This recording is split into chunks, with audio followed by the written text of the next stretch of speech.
Hey there, this is Michael, Francesco, and Alec from Child and Teen Counseling in Woodland Hills, California.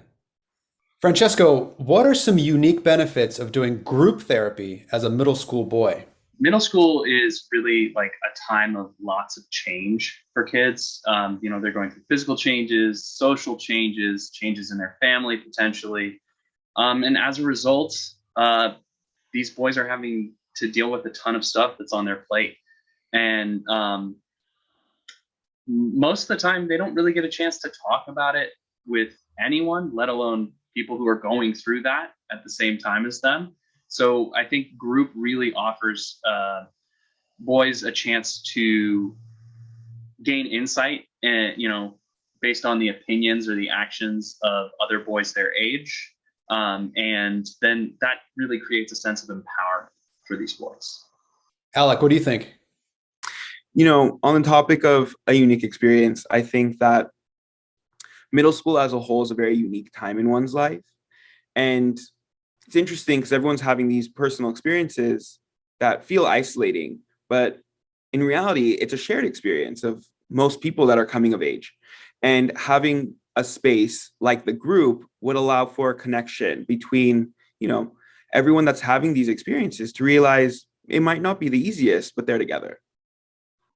When we're in middle school, we feel like we're the only one going through what it is we're going through. But in actuality, a lot of other people that are with us are probably going through it too. But it's not necessarily the case that we have the space to share that with each other. So that is a unique benefit to being in group therapy with other middle school boys, is you can hear from the other boys and maybe you don't feel quite so alone.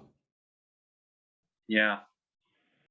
So Alec, how can group therapy, whether on its own or used as a companion to individual therapy, assist in making a young man's relationships healthier? So we're talking about to his siblings, to his parents, to his friends, all the rest.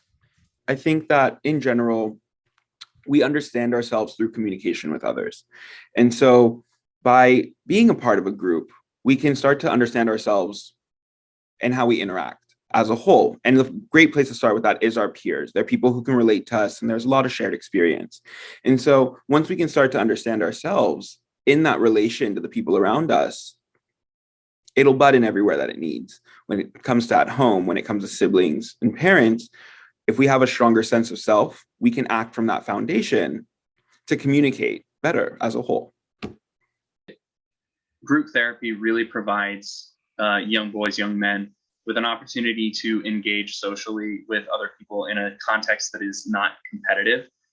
Most young boys are engaging with their family members, usually their parents, in a social way that it does not breed competition. However, with the way schooling is right now, with sport, which is usually what young men are involved in, competition is very present. So group therapy can really provide a chance for kids to engage with each other without having to think about vying for position. Francesco, if someone wants more information or wants to request their son be added to the group, what do they do? If a parent is interested in group therapy for their child, they can visit our website, childteencounseling.org, or they can call us at 818-912-6001, and we'll work with them to set up an intake session. All right, thanks, guys. So this was Michael, Alec, and Francesco from Child and Teen Counseling. Hope to talk to you soon. Thank you. Bye-bye.